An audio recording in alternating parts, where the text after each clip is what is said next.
প্রচার করেছে। কেন?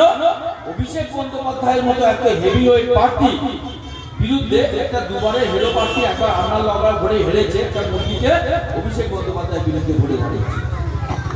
তখন বিজেপির যিনি প্রতিনিধি রেলে করে তেড়ে উঠেছে কংগ্রেস আর সিপিএম এর প্রতিনিধি বিরুদ্ধে, বলে কি বললে? বলে হ্যাঁ, বলে তোমরা তো পয়সা খেয়েছো তৃণমূলের কাছে। বলে কেন? বলে তোমরাও কেন ফচকে ছেলেকে প্রার্থী করেছো, তোমরাও কেন অদিত চৌধুরী মোহাম্মদ সেলিমকে প্রার্থী করনি অভিষেক বন্দ্যোপাধ্যায়ের বিরুদ্ধে? আর তারা বলছে তোমরা কেন সর্বভারতীয় নেতা, তোমরা স্বরাষ্ট্রমন্ত্রী প্রধানমন্ত্রী অভিষেক বন্দ্যোপাধ্যায়ের বিরুদ্ধে ভোটে দাঁড়াতে নাহলে এখানে যারা বড় বড় কথা বলে। আসল ব্যাপারটা কি জানে?